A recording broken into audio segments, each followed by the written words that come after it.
ان کو آپ خدا کی باتوں پہ ترجیح دینا شروع کر دو اور اتنی بڑی بڑی نشانیاں جو اللہ نے عبرت کے لیے پیدا کی ہیں ان کو اگنور کرنا شروع کر دیں،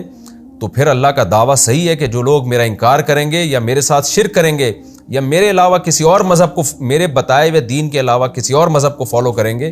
وَهُوَ فِي الْآخِرَةِ مِنَ الْخَاسِرِينَ، تو آخرت میں وہ لوگ خسارے میں ہوں گے۔ اب آپ دیکھیں نا جانور میں عبرت کی یہ کتنی زبردست بات ہے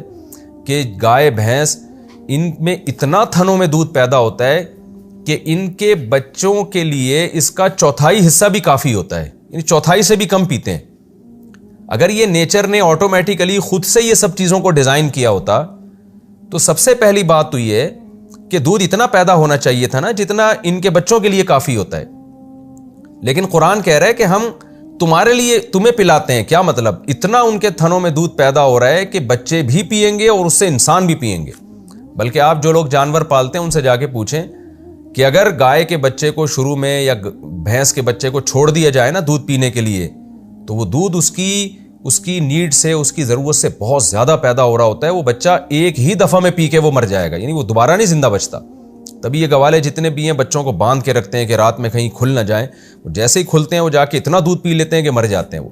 تو اللہ تعالیٰ نے ان کے تھنوں میں ان کے بچوں کی ضرورت سے کئی گنا زیادہ دودھ پیدا کیا ہے، یہ بتانے کے لیے کہ نسقیکم، یہ جو قرآن میں کہا نا ہم پلاتے ہیں تمہیں، اس لیے کہ پیدا ہم ان کے بچوں کی ضرورت سے کئی گنا زیادہ کر رہے ہیں۔ تو یہ صاف اس بات کی علامت ہے کہ یہ چوپائے اللہ نے خاص طور پر انسانوں کے لیے پیدا کیے اور ان کے دودھ سے تاکہ انسان فائدہ اٹھائیں، یہ آٹومیٹیکلی خود بخود یہ کام نہیں ہو گیا۔ آگے اللہ تعالیٰ فرماتے ہیں وَمِن ثَمَرَاتِ النَّخِيلِ وَالْأَعْنَابِ، اور کھجور کے پھلوں سے اور انگوروں سے، تَتَّخِذُونَ مِنْهُ سَكَرًا، تم نشے کی چیزیں بناتے ہو۔ سکر عربی میں نشے کو کہتے ہیں، مراد اس سے شراب اور کوئی بھی نشہ آور چیز۔ تو یہاں ایک اشکال ہوگا کہ شراب تو بری چیز ہے، اللہ تعالیٰ اس کو نعمت کے طور پہ کیوں بیان کر رہے ہیں؟ دیکھیں جب یہ آیتیں نازل ہوئیں تو اس وقت شراب حرام نہیں تھی، یہ مکی آیت تھی، تو عرب تو بہرحال اسے ایک نعمت سمجھتے تھے۔ تو قرآن نے ان کے نظریے کے مطابق بیان کیا کہ وہ چیز جس شراب کو تم اپنے لیے نعمت سمجھتے ہو، تھوڑی دیر کے لیے مان لیں اگر یہ نعمت ہے تو اس کا خالق بھی اللہ تعالیٰ ہے، کیونکہ انگور اور کھجور کو اللہ پیدا کر رہا ہے۔ تو اگر تم پی رہے ہو اور حلال سمجھ کے پی رہے ہو اور اب تک حرمت کی آیتیں نازل نہیں ہوئی ہیں تو تمہیں تو اس سے لذت حاصل ہو رہی ہے نا، تو اس نعمت کی نسبت بھی تم نے اللہ کی طرف کرنی ہے۔ لیکن چونکہ اس میں یہ وہم ہو سکتا تھا کہ گویا قرآن جو ہے شراب کی تعریف کر رہا ہے،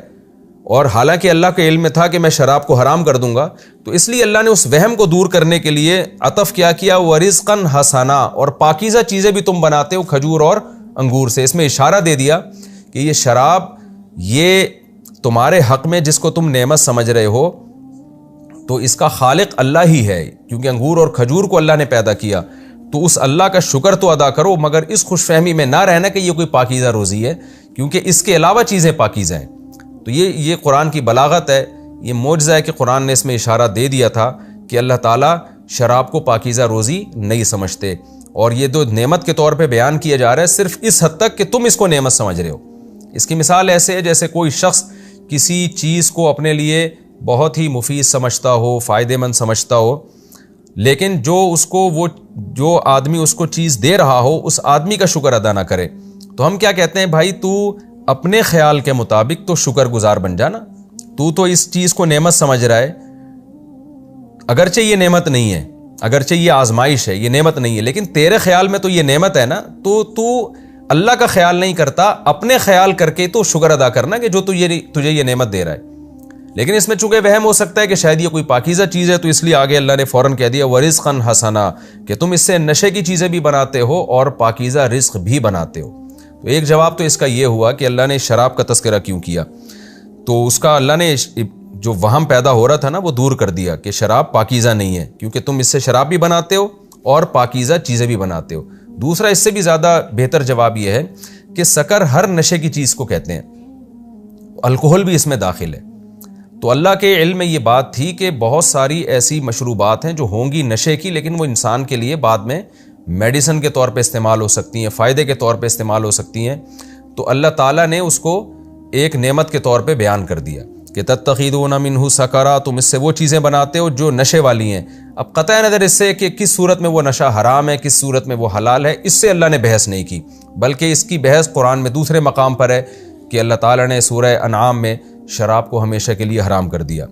تو تتخذون منہ سکرا ورزقا حسنا، اور اس سے تم پاکیزہ رزق بھی حاصل کرتے ہو، یعنی شراب، انگور اور کھجور سے تم پاکیزہ روزی بناتے ہو۔ کیا مطلب؟ ان سے اور کھانے پینے کی بہت ساری چیزیں بناتے ہو،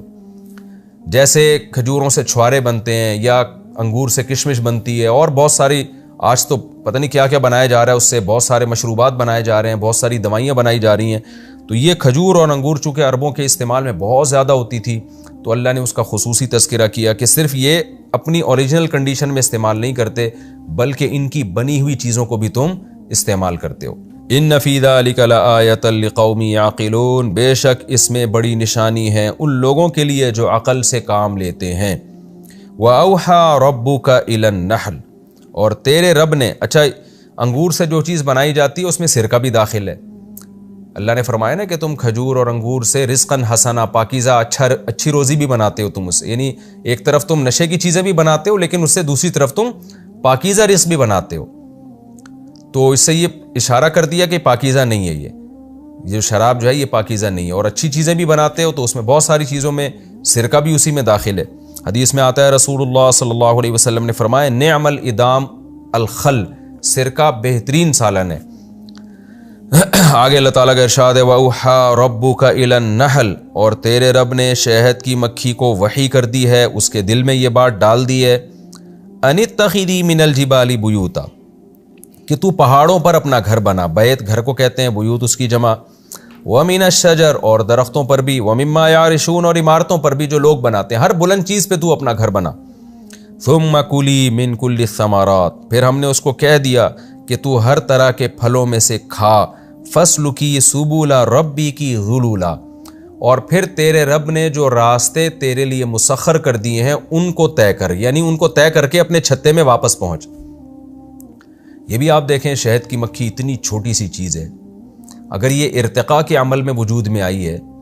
اتفاق سے وجود میں آئی ہے، تو اتفاق سے اتنے چھوٹے سے دماغ جس کو آپ کھولیں تو 2-4 تاروں کے علاوہ کچھ نہیں ملتا اس میں، لیکن ایسا ذہین دماغ اور ایسا اس کو راستے پہ ڈال دیا، اس کو یہ کس نے سکھایا؟ اور ان کا آپس میں ربط بھی ہوتا ہے شہد کی مکھیوں کا۔ ارتقاء کے نتیجے میں اگر کوئی مخلوق پیدا ہوتی تو ایک ہوتی نا، یہ پورا گروپ کیسے پیدا ہو گیا کہ ملکہ مکھی، مزدور مکھی، پھر نر مکھیوں کی نسل کو کنٹرول کرنے کے لیے ان کو قتل کرنے والی مکھیاں الگ ہیں۔ اس پہ تو اتنی موٹی موٹی سائنسدانوں نے کتابیں لکھی ہیں شہد کی مکھیوں پر۔ یہ اتنا مربوط نظام وجود میں آیا، اور اتنے مربوط نظام کے نتیجے میں اتنا بہترین مشروب پیدا ہو رہا ہے،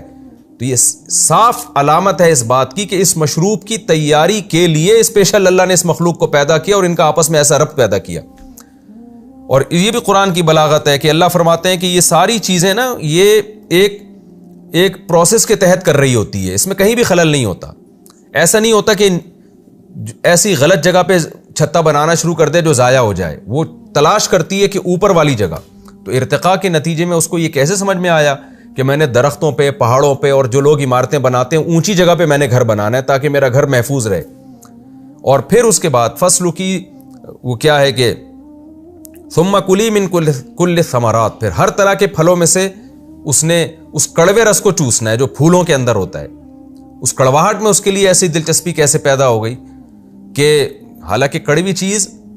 اٹریکٹیو نہیں ہوتی، لذیذ نہیں ہوتی، لیکن شہد کی مکھی ان کڑوے پھلوں کے رسوں کو بھی چوستی ہے کیونکہ اللہ نے اس سے شہد تیار کرنا ہے۔ اور پھر سب سے عجیب بات یہ کہ شہد کی مکھی دور دراز علاقوں کی طرف نکلتی ہے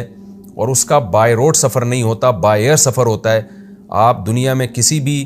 ٹریگنومیٹری کے ماہر سے پوچھ لیں کہ بائی ایئر سفر کرنا یہ کرو ٹریگنومیٹری کے علم کے بغیر ممکن نہیں ہے، لیکن شہد کی مکھی سورج کی کرنوں سے اندازہ لگا کے ان راستوں سے واپس اسی چھتے میں لوٹتی ہے۔ تو قرآن نے اس کا بھی تذکرہ کیا کہ یہ راستہ نہیں بھولتی، دور دراز علاقوں میں نکل جائے گی مگر کیسے بائی ایئر سفر کر کے اسی چھتے کی طرف لوٹتی ہے، جس پر آج سائنسدانوں نے بہت کچھ لکھا کہ وہ سورج کے سائے سے اندازہ لگاتی ہے۔ لیکن ایک مکھی کے دماغ میں اتنی عقل ڈال دینا کہ وہ سورج کی کرنوں سے، سائے سے، کہ جب میں اڑی تھی تو سورج کا سایہ کہاں تھا، جب میں وہاں پہنچی ہوں کتنے ٹائم کے بعد پہنچی ہوں، اس وقت سورج کہاں جا چکا ہے، اس سے اپنی سمت کا تعین کرنا، یہ اللہ کی قسم یہ بہت ہی عجیب و غریب علم ہے، اور یہ علم ارتقاء کے نتیجے میں وجود میں نہیں آ سکتا۔ تو اللہ کہتے ہیں تیرے رب نے اس میں یہ سافٹ ویئر انسٹال کیے ہیں اس کی کھوپڑی کے اندر، اور تیرے رب نے اس کو یہ چیزیں سکھائی ہیں۔ یخرج من بطونہا، یعنی اس لیے کہا کہ فسلکی سبل ربک ذللا، کہ تیرے رب نے تیرے لیے واپسی کے راستے مسخر کر دیے ہیں، انہی راستوں پہ چلتے ہوئے آنا، اور تو راستہ مت بھولنا۔ یخرج من بطونہا شراب مختلف الوانہ، اللہ کہتے ہیں اتنی انتھک محنت کے نتیجے میں جو پروڈکٹ حاصل ہوتی ہے وہ کیا ہے کہ اس کے پیٹ سے ایک مشروب نکلتا ہے جس کے رنگ مختلف۔ رنگ کا اللہ نے تذکرہ اس لیے کیا کہ انسان کسی بھی کھانے پینے کی چیز میں نا کلر کی وجہ سے بھی مائل ہوتا ہے اس کی طرف، تو ایک جیسا کلر نہیں ہے، ورنہ انسان اس سے بھی بور ہو جاتا۔ تو اللہ نے ایک لذیذ چیز بنائی انسان کے فائدے کے لیے، تو اس میں بھی مختلف قسم کے رنگ دے دیے۔ اور بعض حضرات نے یہاں لون کا ترجمہ ذائقے سے کیا ہے کہ یہاں کلر سے مراد ہے، لون کسی بھی چیز کی قسم کو بھی کہا جاتا ہے نا، کہتے ہیں مختلف الوان کے لوگ پائے جاتے ہیں، مختلف رنگوں کے لوگ، تو یہاں رنگ مراد نہیں ہوتے، مختلف قسمیں مراد ہوتی ہیں۔ تو مختلف قسموں کے شہد کی طرف بھی اللہ نے اس میں اشارہ کیا، ذائقوں کے لحاظ سے ہو یا کسی بھی لحاظ سے۔ فیہ شفاء للناس، اور اللہ فرماتے ہیں کہ اس میں لوگوں کے لیے شفا ہے۔ جو چیز واضح تھی یعنی اس کا ذائقہ، مزیدار ذائقہ، اس کا اللہ نے تذکرہ نہیں کیا۔ جو چیز اس کے اندر چھپی ہوئی ہے، جو لوگوں کے سامنے واضح نہیں ہے، اس کا اللہ تعالیٰ نے ان آیتوں میں تذکرہ کیا کہ اتنی محنت کے بعد صرف ایسا نہیں ہے کہ زبان کے چٹخاروں کے لیے ایک چیز پیدا کی جا رہی ہے، بلکہ ایک ایسی چیز پیدا کی جا رہی ہے جس میں زبان کی لذت بھی ہے اور انسان کی چھپی ہوئی بیماریوں کے علاج بھی ہیں۔ ان فی ذلک لآیۃ، بے شک اس بات میں بڑی نشانی ہے، لقوم، ان لوگوں کے لیے، یتفکرون، جو غور و فکر سے کام لیتے ہیں۔ واللہ خلقکم ثم یتوفاکم، یہ تو اللہ نے انسان سے ہٹ کے جو مخلوقات ہیں ان کا تذکرہ کیا۔ اب اللہ تعالیٰ انسان کا تذکرہ کر رہے ہیں کہ اللہ کو تم پر اتنا تصرف ہے، یعنی نعمتوں کے تو اس نے انبار لگا دیے، تو انسان کی عادت ہے نعمتوں میں پڑھ کر نعمت دینے والے کو بھول جاتا ہے۔ تو اب اللہ تعالیٰ انسان کو ڈرا بھی رہے ہیں کہ تمہارے اوپر بھی ہمیں اتنا کنٹرول ہے کہ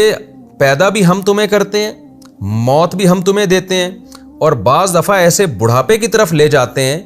کہ سب کچھ جاننے کے باوجود بھی تم جاہل ہو جاتے ہو، یعنی تمہیں اپنی ذات پر بھی کنٹرول نہیں ہے، تمہارے اوپر بھی تصرف اس خالق کا ہے جس نے تمہیں پیدا کیا۔ تو جب اتنے مجبور اور اتنے محتاج ہو تو ایسے مجبور اور محتاج کا عابد بن کے رہنا، عبدیت اس پہ اچھی لگتی ہے، اس پہ تکبر اس کے لیے مناسب نہیں ہے، تکبر اس پہ سوٹ نہیں کرتا۔ اس لیے آگے فرمایا واللہ خلقکم، اللہ وہ ذات ہے جس نے تمہیں پیدا کیا، ثم یتوفاکم، پھر وہی تمہیں موت دیتا ہے، اپنی مرضی سے نہیں تم مرتے، اللہ جب چاہتا ہے موت دیتا ہے۔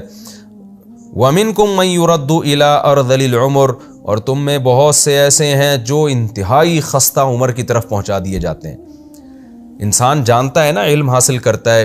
دماغ استعمال کرتا ہے، تو وہ یہ سمجھتا ہے میں نالج حاصل کرتے کرتے ایسے مقام تک پہنچوں گا کہ اب یہ نالج مجھ سے کبھی ختم نہیں ہوگی، لیکن اللہ تعالیٰ اسے بوڑھا کرنا شروع کرتے کرتے اعضاء جسم کے بوڑھے ہوتے ہوتے دماغ بھی اس کا بالکل خراب ہو جاتا ہے۔ اچھے اچھے ذہین لوگ بڑھاپے میں کیسے سٹھیا جاتے ہیں۔ تو یعنی بتانے کا مقصد یہ کہ تمہارے اوپر مکمل تصرف اس بنانے والے کا ہے، خالق کائنات کا ہے۔ لِكَيْ لَا يَعْلَمَ بَعْدَ عِلْمٍ شَيْئًا، تاکہ علم کے بعد بھی کچھ نہ جانے وہ۔ اچھے اچھے پڑھے لکھے لوگ آخری عمر میں دماغ ان کا کھسک جاتا ہے۔ ان اللہ علیم قدیر، بے شک اللہ تعالیٰ خوب جاننے والا ہے، اسے پتہ ہے کہ کس کے ساتھ میں نے کیا معاملہ کرنا ہے۔ قدیر ہر چیز پر قدرت رکھتا ہے کہ اتنے طاقتور انسانوں کو اور اتنے ذہین اور اتنے پڑھے لکھے لوگوں کو بڑھاپے کی طرف لے جا کر ہر چیز سے فارغ کر دیتا ہے وہ۔ تو یہ قدرت ہے اس کی جس کے تصرفات تم اس دنیا میں دیکھ رہے ہو۔